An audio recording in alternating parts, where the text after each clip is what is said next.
ComC.com is your home for buying, selling, and flipping all the hottest trading cards. Their consignment marketplace is home to over 26 million cards across all sports, genres, and eras. With a ComC.com account, you can purchase cards from different sellers over time, ship them home together later, or immediately reprice them for sale on the ComC marketplace. ComC reached an incredible milestone during this year's National by processing their 100 millionth item. ComC looks forward to offering safe and easy trading card consignment for years to come and continuing to focus on fulfilling their mission to optimize everyone's enjoyment of the hobby. To stay updated with ComC, please follow them on social media at @CheckOutMyCards on all platforms. To learn more about the exciting changes being made at ComC, please visit blog.comc.com.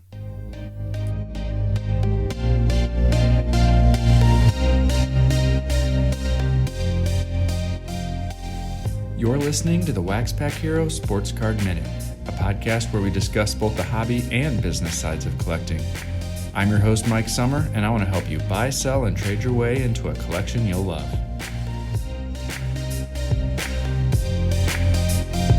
Hello, everybody, and welcome back to the WaxPackHero Sports Card Minute. It is November 6th when I'm recording this episode, and it's probably somewhere around November 9th when you're going to be listening to this, something like that. And I came to the realization that one of the projects that I've been working on all year is going to be coming to an end within the next couple weeks, and that is the Topps On-Demand Sports Illustrated set, the Topps X Sports Illustrated set. It was a 70-card set that was released 2 cards per week throughout much of 2021. And I thought maybe this is going to be a popular set. It turns out it's not really all that popular. The only redeeming thing that I've realized so far from a resale perspective is the randomly inserted parallels that they included. And those have sold pretty well for me. I've had several of the out of 70s and some of the lower serial numbers as well. Those have done well. The regular cards themselves are cool. I love that I've got a set from my own collection, but they're not very popular from a resale perspective, and that is an experiment that I did this year that didn't work out so well so far. We'll see how it goes, but that is going to be ending, which means that I'm going to have some cash flow that is freed up once I no longer have to purchase 2 of those cards every week. I was purchasing a 5-card bundle. At the same time, I've also, since the beginning, been buying a 5-pack of the Topps WWE Living set. And now with the recent announcement that Topps is going to be losing the WWE license, at some point in the next few months, that set is also going to end, and that will be another $60 a week or so that will be freed up. And so as I look towards 2022, I'm starting to do some planning, and now I've got another $125 a week or so in purchasing power that I'm going to be able to use towards other collections, maybe some other experiments. I've got a couple ideas in my mind that I'm toying with, and I'll be sure to share those as I kind of ultimately make a decision on where I want to go from some experiments on acquiring new inventory in 2022. This year was kind of a test of several of the different Topps on-demand products. Some have worked out better than others, but we'll see where 2022 leads. Anyway, I just thought I'd share that. That is something that I've been thinking about this week. These on-demand sets coming to an end in the next couple months, and what am I going to do with those dollars going into 2022? Well, today I have got a guest for you who has a great show of his own. Jeremy Lee does sports cards live every week, and he does that on YouTube. It's a live show. He's got guests, and he's built a fantastic community, and I wanted to bring him on to give you guys some exposure to him if you are not already aware of Jeremy.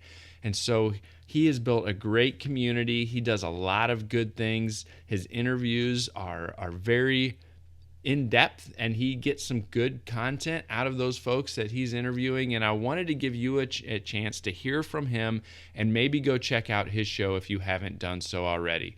We're going to get into that interview after I tell you about Underdog Collectibles, the online shop run by collectors for collectors, and they break new products every Tuesday, Thursday, and Sunday night. They also have a great Facebook community, and you can go watch their stuff both live on YouTube and live in their shop in Knoxville, Tennessee. At their shop, they've got a full selection of packs, singles, and all kinds of great stuff. Go check them out at udogcollect.com. check them out at their shop in Knoxville and tell them the WaxPack Hero sent you. Hi, this is Greg from the Rebel Base Card Podcast, and you are listening to Mike Summer on the WaxPack Hero Sports Card Minute. Jeremy Lee, welcome to the WaxPack Hero Sports Card Minute. Well, thank you, Mike Summer. It is a pleasure and an honor to be here with you tonight. I appreciate you taking a few minutes to come on and chat a little bit. I first got exposed to you and what you're doing with Sports Cards Live when you were on Dr. Beckett's show. It was months and months ago. It was a while ago, but that was where I first learned about you. Help me understand, or let's talk a little bit about the origin of your show. What was the impetus behind going live with Sports Cards Live? Yeah, sure, man. I'm happy to tell the story. And let me just say, you mentioned Dr. Beckett. I mean, what a privilege it was to get to be a guest on his podcast. I know you've had that same experience. So we're Dr. Beckett podcast brothers now, and how cool is that? Being kids that grew up in the 80s, 90s, reading his magazines. But no, thanks for asking. It's a pretty simple story, actually, Mike. What happened was I was looking to sell some cards. I wanted to sell some vintage hockey cards one night, some graded ones, and I didn't know. I don't like selling on eBay. I don't like the whole process. And I thought, maybe the best way to do it would just be to stream live and just show cards to the camera and let people know how much they are. I just need the right audience. So I found a Facebook group called like Vintage Hockey Collectors. And I asked the moderators if I could do it. They said, yeah, go ahead. Just don't show anything after 1989. I said, no problem. I went live for about an hour, 45 minutes. This was in March of 2020. And I had a great experience. I sold a bunch of cards, had a whole bunch of engagement with the viewers. And at the end of it, I was getting messages being like, hey, that was a lot of fun. You should do it again. I thought, okay, that I should. And now I've got a bunch of modern cards I want to sell. I couldn't sell them in that group. And there's like a million modern Facebook groups for hockey cards. So I couldn't decide which one to go to. And then I thought, hey, maybe I should start a Facebook group that's just for live stream selling and trading cards. And I thought, oh, well, that should be called Sports Cards Live. So I went to Facebook and I tried to get the group name and it was available. So I locked down the group name. And then I thought to myself, okay, that's a great name. I wonder if YouTube is available, if the name's available there. So I went to YouTube, the name was available, and I locked down the channel name on YouTube. And then all of a sudden I thought to myself, okay, I'm going to do some sort of show. It's going to be called Sports Cards Live. And I don't know what it's going to be. And then I realized that, some of the content that I really enjoy is that interview style. So I thought to myself, well, I want to come out with a bang. So I'm going to invite somebody who I think will help me resonate with both the hockey community and the basketball community. Those were the two that I was most interested in. And Carvin Chung, who the creator of Exquisite, well-known guy in the hobby, is a great friend of mine. We've been friends since about 2007. And so I called him up. I said, hey, Carv, I'm going to do this show, Sports Cards Live on YouTube. Do you want to be my guest? I'll interview you. We'll see how it goes. He's like, yeah, sure. Sounds good. So we did it. That was April 18th of 2020. And that was the first episode. Now, it went pretty well. It was fun. But after that, I realized, well, now what's going to follow it next, right? You can't just go dark and just do nothing. You have to keep on getting better. So I thought, well, I'm just going to set up some interviews with different people. And that's really how it happened. It really was born out of me wanting to sell some cards. And it just turned into this long format interview show. So you talked about the wanting to sell cards as being one of those foundational parts. So has that been a part of your collecting background? I mean, growing up collecting or whatnot, but has selling online, selling at shows, has that been a part of your, past collecting history? It has been, but not my whole. So I've been collecting, literally like collecting complete sets since like 1982. I would, if I go back to, 1982 is when I think I started building my first complete sets of O-Pee-Chee hockey. And I never really sold cards until right after high school. I opened up a card shop in Winnipeg with my mom and my stepdad and my brother. And we started buying and selling. And our opening inventory was partially my collection. So I did 2 sets every year. So, I kept the rookies from one set, and then I put a complete set on the shelf, and I took the commons, and we could fill in sets for people. But then, we only were open until 94. I didn't start really being a dealer or a seller until 2005, when I was at a card show, the Toronto Expo, and a buddy of mine there, he said to me, he had a booth. He said, "Hey, if you watch my booth while I go walk around, you can put some cards in one of the showcases and just hang out." I said, "Oh, that sounds good to me." I was tired. I wanted to sit down. So I had my first taste of being a card show vendor at the Expo in 05, and I was hooked. I ended up partnering with him in the booth for a couple of years, and then he stopped coming, and then it became my booth, and it's been my booth ever since. And I buy and sell collections all the time. But I do have a very distinct line between my personal collection and my card show inventory. So, my personal collection doesn't come with me to card shows. So you'd been doing card shows for 15, 16 years here, over, since for the last 15 or 16 years. And you don't sell much online there. Do you have a strong LCS presence in your area? Do you utilize ComC or, some of the other avenues? I do. Yeah. I mean, my feedback ranking is like 3,500. I've been on there since 99. So not a lot of transactions per year, but I'm very active on eBay, mostly as a buyer. I do not enjoy the eBay seller experience. So I've used consigners to sell cards for me. I have a few different people that I use depending on what it is. And I enjoy that because, they charge you a percent that's, maybe a few points more than what you pay eBay because they get the preferred rate and you don't do any of the work. So I like that. ComC, I was an early adopter of ComC. Well, maybe not the earliest, but I've been on ComC pretty heavily since 2013, I believe. I really like ComC. I've liked it from the beginning. And, I have an active Instagram account. I don't do a lot of buying and selling on Instagram or Facebook or anything like that. But funny you asked, Mike, because I had the president of Upper Deck, Jason Moshra, on my show this past Saturday. And afterwards, for my late show, I'd never done this before. I said, well, I'm going to show you guys some cards that I'm taking to the expo. And I just started showing cards for 2 hours. And that led to me doing probably a dozen deals in the next 24 hours.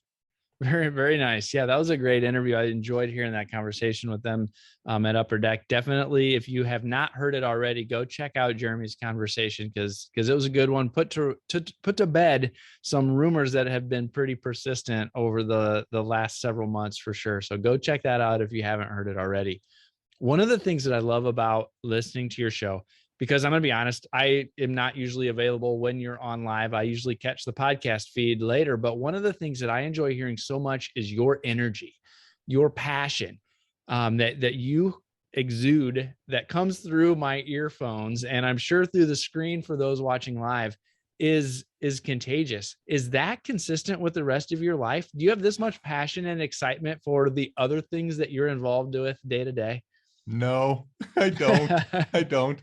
I mean, my life consists of my family. I have 2 young kids, so of course they're they're way ahead of the hobby for me, obviously. But I've got my career. Not nearly as important or passionate about that as I am for the hobby, and that's it. I've got Sports Cards Live, which is a part of the hobby. I've got the collecting and the community as well. My job and my family, and it goes family, hobby, job. Yeah. Yep. I would say that is about the similar ranking for me. And I say that knowing that there's probably a few people from my job that are listening to this podcast, but I think they know that that's the situation for me as well when it really rubber meets the road.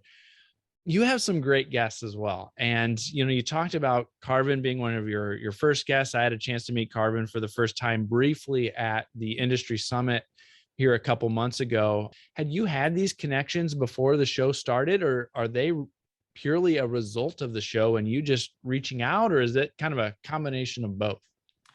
It's a little bit of both. I mean, I've had a lot of people on from Upper Deck, and that comes from just being a mainstay at the expo, where they are as well. So, Chris Carlin and Grant Sandground and Mike Phillips, the EVP, and now the president, Jason Moshra. I'd never met Jason until I had him on the show, but everyone else I pretty much knew.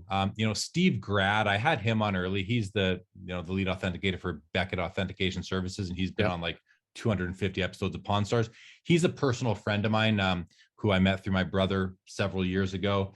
So he was an early guest. Other people like, Ken Golden, actually, I had him on the show because I was doing an episode and he stumbled into the chat one night and started commenting, "Oh, Ken Golden's here. Hey, Ken, I should have you on the show." "Ah, sounds good, Jeremy." So, he's been on the show now a couple times. Tim Getch, the founder of ComC, I've known him for years. Okay. We'd done business before. So, I mean, the list does go on and on, but people like, Josh Luber, I just reached out and cold call people. Yep. DJ Ski cold called me. I've had people now. It's at the beginning, Mike. It was every I don't know, 3 or 4 weeks, I'd start to realize, okay, the calendar's empty. I got to go hustle some guests. Now I don't have to hustle guests anymore. They fall into my lap, which has really been helpful in terms of scheduling. I love how you've built such a passionate community. I mean, you hear, you announce who's in the chat, who's coming and who's commenting. You share the feedback and the questions that your listeners are asking live during the show.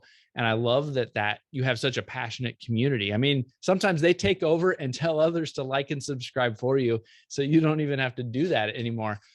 Was that a goal of doing a live show or versus a recorded podcast, or was that just kind of a happy byproduct of the way things have played out? It's completely a happy byproduct. I had no intention. When I did my first episode with Carvin, I had no idea what I was doing or what I wanted to do, or I had no goal. I had no strategy or anything. I just hit go and let's see what happened. But really, the credit for that approach goes to StreamYard, which is the platform for live streaming that I was one of the earlier guys to use it. I think now a lot of content creators are using it, of course. But StreamYard, I owe it to StreamYard because they enable that. They make that possible. It's so easy. You see the comment stream coming on your screen. You click on the comment. It goes on the screen for everybody to see. So they really enabled that. And I just feel like I don't want to sit there and talk at people. That's no fun. I want to talk to people. So having a guest is great. But I've been saying from early on, at the end of every, when you write your description for the episode, I always say, please join us. Your comments and questions are in play. And, I try to really stick to that. Yeah, I really like how you make sure that people know that that's coming. You get started, you take a few seconds to recognize some of the folks who have shown up. You call them out during the midst of the conversation. I think that really helps people keep engaged, and it really stands out. I mean, that's something that stands out to me. So kudos to the way that's going. I think it's a reflection of the excitement that you're generating through those conversations. You have the 2 shows each night, typically your main show, then the after hours show. You've now started a follow-up show with Collectible, right? As a partner. You're a part of the Hobby Hotline. Multiple things going on, plus all of the selling and shows that you're going to visit and sell at, the card shows that you're going to visit and sell at. Talk to me a few minutes about approaching that balance of your day job, your family, and card stuff. I know we had talked about the priorities of the ranking a couple minutes ago, but as you've found yourself more and more ingrained and more involved, are there specific things that you're doing to put that intentionality and keep that hierarchy in the right mix and in the right order? Oh man. I mean, first of all, the pandemic has been helpful because there's not many more things to do. So, Saturday night, my wife isn't asking me if we can, or if or telling me we're going out for dinner with our friends, Right. We haven't had to do that, or we haven't gotten to do that in a very long time. There was actually probably about 6 or 7 weeks ago, we did have plans on a Saturday. And so I did the show on Friday instead. I have a very, very patient and understanding wife who's very busy, has her own interests. And, we have a real good partnership going. So she's very supportive and knows that I'm passionate about it and that I enjoy it. So, and the other thing that works in my favor is my kids are young. Like, that's why my show starts. I started at 10 o'clock Eastern, which is 8 o'clock Mountain, which is my time zone. My kids go to bed at about, between 7:30. They're, I have a 2.5 and a 4.5-year-old. So so there's no real overlap there with my kids. So yeah, it's, taking on the collectible show, which, they contracted me to host the show on Sunday, late afternoon, early evenings. And at first it was a bit of it took a lot of time to prepare. I wanted to do it well. I didn't want to just do it and kind of willy nilly. And so I spent many hours preparing for the first few episodes. Now I can prepare quicker. So, when my daughter's usually out at my mother's for the weekend and my son is having his nap, so that's when I do the preparation. And a couple nights a week I hang out with my wife, and the rest of the time I'm hobbying. So speaking of, kind of the show and where things are going, where things have gone, some of the feedback that you've gotten along the way and the popularity that you've seen so far, you've talked from time to time about through the platform, I think through the YouTube platform, people are able to kind of contribute or donate, and that type of thing. Kind of, do you have, or could you share kind of your vision for where you want the show to head? Is kind of expanding your reach and bringing in kind of the show as both a way to entertain and educate, but also as kind of an additional revenue stream? Is that part of your long-term vision or your long-term plan too? Or is that another just kind of happy byproduct, and that's not really one of the angles you're looking to intentionally grow? Yeah. So when I set out to do this, again, I had no strategy, no vision, no end game, no goal, just 1 week at a time. Let's see how it goes and try to always do better, try to always improve something about the show.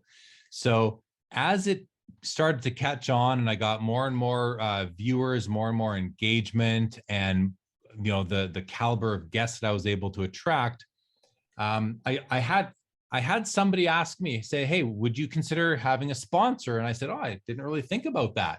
I said, yeah, but I think I'd consider it. Sure. I mean, why not? I'm doing this anyway. Why not? If you want to give me money, okay. But it's important to me to align with individuals and entities that I'm okay aligning with, that I don't mind, hitching my horse to, if you will, that to their carriage sort of thing. And, there has been some controversy in that, even as far as my alliances have gone. But in any event, I've had some conversations with people, close people to me about, maybe I could generate revenue doing this, because this first, it was the Big Three Hockey was my first sponsor. And I was so flattered that he thought that I was worth paying to endorse him. And he's somebody I know, and I was willing to do it. And he said to me, he goes, yeah, I kind of feel like, I said, like, why do you want to, why me? Why? He goes, well, I kind of feel like I'm getting in really early on like a Joe Rogan podcast sort of thing. You seem to be like the Joe Rogan of the hobby or something. And I thought to myself, well, I know who Joe Rogan is. I don't listen to his podcast, but I know who he is. That's pretty cool. So then I started to think, okay, so what if I do that? What's the strategy? Because I didn't want to align myself with a grading company. I didn't want to align myself with a card company as far as a formal sponsorship or partnership. So I had to be really picky with who I did align with.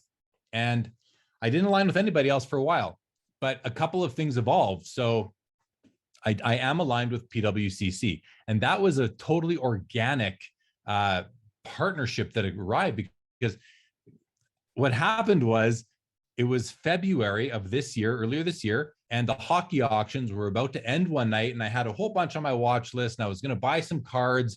And I thought to myself, listen, it's always so much fun to watch the cards end. I'm going to go live tonight and just share my screen and watch the cards end and see if people join. Well, that episode had like 2,000 views, and I had like over 100 people watching it at any given time.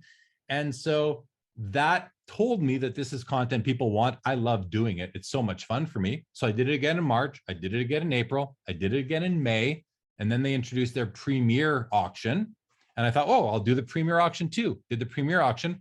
Now I'm on their radar, right? Now they know what I'm doing because I'm on Instagram and all that. So we ended up talking. And so now they became a sponsor of those episodes too, because I'm bringing attention to them through my channel, my audience. So that's how that started. It was totally organic.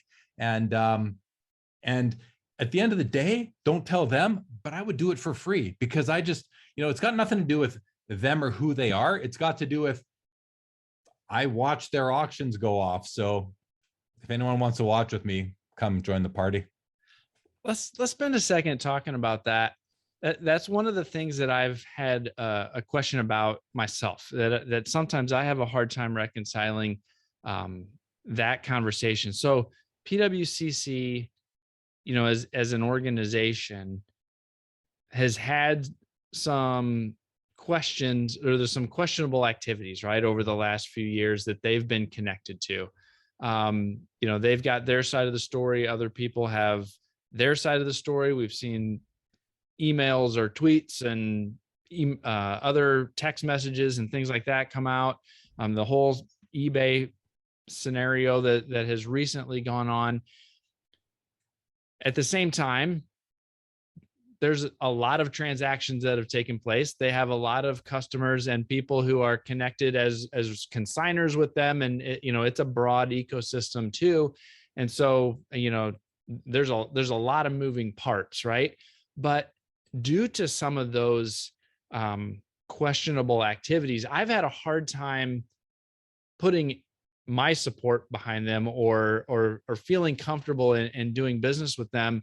And other people, it seems to not be an issue at all. I just question, how have you approached that, or how have you thought about that kind of dichotomy, right? Of them as a large, big player in the hobby, with some of these other questions that have been raised about some of their past business practices. How have you thought about that? Because for me, I have a hard time thinking through some of those types of issues and making sense of that, of all of that. Does that make sense at all? Oh yeah. I mean, there are all sorts, like, they have a reputation among some people. There are all sorts of perceptions. I've been buying and selling through them for years and years. I've met all the people on the team at the National over the years. I've met Brent, I've met Betsy, I've met, the staff, the senior staff and that over the years. And they've been nothing but very good to deal with for me. So, then you see a text message or something like that was from 2016 or 2017, whenever it was from, that people keep on bringing back to the surface. And I understand that, people want everybody to be held accountable. And I do too. So yeah, that's a tougher one, but I'm a second chances sort of guy. And I also, there's a lot of, you said questionable activities. There are questioned activities. There's a lot of things that are questioned out there, but I haven't seen any evidence yet, even on them being removed from eBay. I haven't seen any evidence of what this shill bidding was. eBay said it was associates of PWCC. Well, everybody, in my opinion, everybody who has ever consigned a card to PWCC is an associate of them. And it makes sense to me that consigners would shill their own auctions because they're the ones who stand to benefit the most, I believe. So now, is PWCC is their reputation being hit because of that? Probably. But I think every consigner on eBay, every consignment company on eBay, and there are other big ones, ProbeScene being a huge one as well. There's no doubt in my mind that the consigners to these consignment companies are shilling their own auctions through their friend's account or calling someone or a cousin 3 states away, whatever it is. Hey, throw a bid in here. Like, how hard is that to do? It's not hard to do at all. So, I mean, it's one of those things where knowing the people, if a mistake was made, well, or, assuming a mistake was made, that wasn't in the hobby's best interest. I don't think that, like, I'm not personally willing to, to just completely throw them, cast them aside because of one mistake. And maybe there's more. I understand that as well, but there's a lot of people that work there, a lot of good people that work there. And I don't see. I just never understood the incentive for them to do the shilling themselves. It never made sense to me why they would do that. So I don't know. I mean, I go on, I'm still, doing business with them. I'm covering their premier auction once a month. They now started their monthly. I'm covering the hockey night and the basketball night. I might even start doing the baseball night. We'll see. So now, all that said, if eBay does publicize evidence that proves that the owners of PWCC or senior management of PWCC we're shilling auctions, I'm gonna like default my contract right away. I mean, there's no way I'm going to keep on doing business with them if that is proven, overtly and comes to light for public consumption. Yeah, there's just so much about it that it's fascinating to me, to be honest, right? Like I have a hard time believing that eBay would take action like that willy-nilly without evidence, but it's also fascinating to hear PWCC say that eBay has yet to provide them with what that evidence was, right? And that makes me question it a little bit too, right? Is like, I have a hard time believing eBay is going to take this action with no evidence, but it's also interesting that they wouldn't tell one of their largest sellers what that evidence was that they say that they found. So it's, like I said, it's just a fascinating scenario to me, a lot of questions. And so I appreciate you kind of sharing your perspective on it. Because that's one of those that I still have a hard time reconciling in my own mind. Yeah. So I appreciate you taking the time. If I may just add, one of my perceptions is that a lot of the public hobby assumes, they come to the conclusion that PWCC is shilling their auctions because PWCC gets more for their auctions than other auction houses do.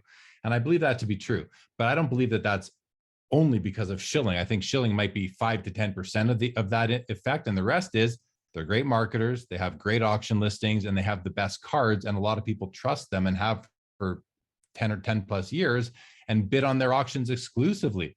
I mean, I've bid on their auctions for a long time. I look forward to their auctions ending on eBay, or I used to look forward to their auctions ending on eBay all the time. So I'm not somebody who is going to come to a conclusion on anything because everybody's saying it's happening. And, people love to hate on them, and that's fine. And you know what, if, like I said, if there is, I'll just say this too, I don't know Rick Probstein at all. I've never met him or talked to him. I buy from him all the time. I've never sold through him, but I would.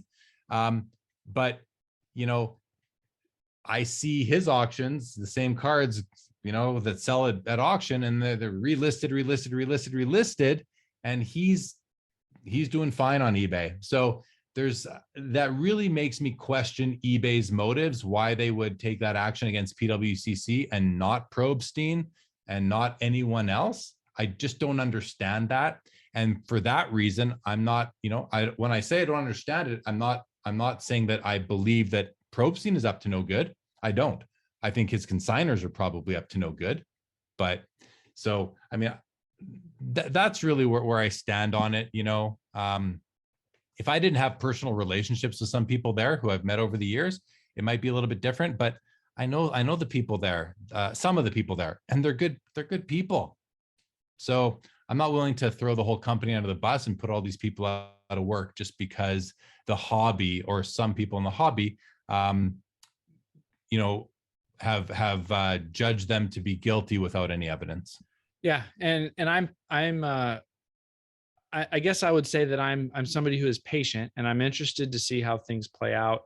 Some of these allegations stem multiple years, back, and we just saw eBay take action now here in 2021. It would not surprise me if we see something similar from Probstein in coming years based on the same kind of path or trajectory or types of things that are being reported, especially with some of the stuff that you had just said, where we see the same card being relisted multiple times week after week after week. So we'll see how things play out. I appreciate you taking some time to share. I think it's one of those questions that I think is on everybody's mind, and or on many people's minds. And one of those things that we have to think through is how do you balance holding people accountable? But like you said, you can't hold somebody accountable without actual tangible evidence too. And you need that full picture to really see what's going on. So I appreciate you taking a few minutes there. Let's change gears a little bit and talk about these last couple of years of growth in the broad hobby and what we've seen the hobby do here over the last couple of years. You had talked earlier about being starting with being a hockey collector. You talk on your shows about hockey still being a huge, probably primary focus of your collection still at this point. We just heard in the last couple of weeks that the NHL and the NHLPA has renewed their partnership with Upper Deck. There was a lot of speculation from what we had seen through the other sports about what the future of hockey and the future of Upper Deck might look like. How did that land for you? I know you talked with the folks at Upper Deck about what they felt when they heard that news, but what did you feel when you heard the news that Upper Deck was going to continue their relationship with the NHL and still be the partner for hockey cards? I felt secure. I felt secure in my future collecting because I like Upper Deck's cards. I like the look and feel. I like the designs. So I just felt good that, and I like the people there. It's another case where I have relationships at Upper Deck. It's good people working hard, trying their best, and they get crapped on all the time, Yeah. So I just felt good knowing that this big scary fanatics, and I say that tongue in cheek because I do look forward to seeing what they do, that they didn't come and get hockey too. And so we'll be able to, and that may be a bad thing down the road. Maybe Fanatics does a better job with cards than Upper Deck does. Time will tell. But I just felt good knowing that, the brands that I've come to love are going to continue on, into the future. And I was happy for my friends at Upper Deck who work there, because I know there were obviously there was some uncertainty there since that announcement. So I was just glad to hear it. I've been collecting hockey, like I'm Canadian, I'm in Canada. I've been collecting hockey cards my whole life, really since like 1979 or 80. And, but I do collect all the other sports. I collect all sorts of cards, not just hockey. I love basketball, baseball, football. I've got some Tony Hawks, I got some boxing, some music cards, and etc. Do you have any projects that you're working on now? Any kind of primary focuses that you're looking to acquire? Not really, Mike. Like my biggest, the longest sort of project I've had in the hobby for collecting has been Hall of Fame rookies. It started in 1989 when I decided I was going to collect the rookie card of every 1,000-point man in NHL history, which at the time was like, I don't know, 55 players. Now it's over 80. I had that complete years ago. I no longer have it complete, but I had it complete at one time. And then I expanded out into Hall of Fame, all sports. And I've managed to put together over the years a pretty comprehensive collection of Hall of Fame rookies from all four sports. And, I'm only missing a few of the big players at this point in time. And so that's kind of my longest project, but I have others, a few sets here and there that I collect. I like 90s inserts. I collect Michael Jordan. I collect Shaquille O'Neal, collect Ken Griffey Jr. These are the guys that when, in the 90s, I'm in my 20s, and these are the players that I was watching and a fan of and, chasing their cards back then. So the second half of the 90s, Mike, is kind of like the one era of my life where I wasn't as focused on cards as I was the rest of my life. I've been like, cards dominated my life literally from like 82 until today, except for that second half of the 90s where I wasn't out of the hobby, but I wasn't like buying packs and stuff. So I missed that era, and now it's like my favorite era. Well, I appreciate your time tonight. Why don't you take a second to let people know where they can find you and where they can find the show? Sure. Thank you, Mike. Well, my show is called Sports Cards, live on YouTube. So invite everybody to come check it out. And subscribe and like and all those things. I go live Saturday nights at 10 o'clock Eastern, for the early show. It's late, but it's early for me. And, I explain it this way. I bring on industry insiders, passionate collectors, and other content creators as interviewees. And then I go on after that show again with usually another person. The late show, I don't consider as much of an interview as a conversation. I just want to be relaxed and have a chat, talk hobby, engage with the chat and the audience. So that's on my channel.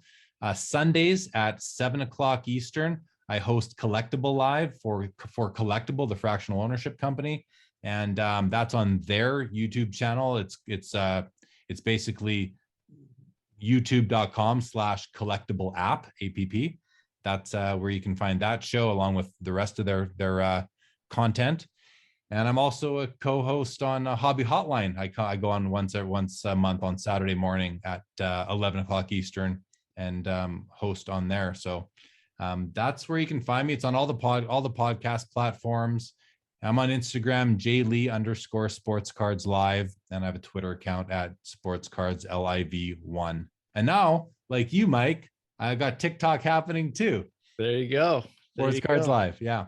TikTok is where it's at. It's been amazing to see the growth that TikTok has brought. It's interesting, and I have a lot of fun with it. So it's been good. So hopefully it treats you as well. But yeah, man, I appreciate you having me on and the conversation.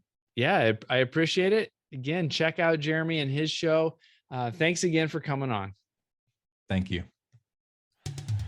The Sports Card Shop is your small-town local card shop with a global reach. Located in New Buffalo, Michigan, the shop is one of the most accessible in the Midwest. In addition to being an authorized Panini direct dealer, the Sports Card Shop carries all major trading card brands, including Topps, Upper Deck, Pokemon, Yu-Gi-Oh, and more. With all that new wax, 500,000 singles, and showcases full of graded cards, you're sure to find something great for your collection, whether you're just starting out or a seasoned collector. The Sports Card Shop is your one-stop shop. So call us, come see us, or visit us on the web and social media. Our phone number is 269-469-0140. Website is thesportscardshop@moco.com. The Sports Card Shop is part of the MoCo Retail Group, connecting sports, the hobby, and people around the world. Well, thanks again to Jeremy for coming on. I had a great conversation with him. I had a lot of fun doing it, and I hope you had a lot of fun listening. If you enjoyed that conversation, would you consider helping me spread the word by telling a friend about the show? I would really appreciate it. I'm having a lot of fun recording these conversations and interacting with all of you who reach out throughout the week, and so I would love to continue to build this community. Well, that's all I've got for you today, so I'll catch you next time.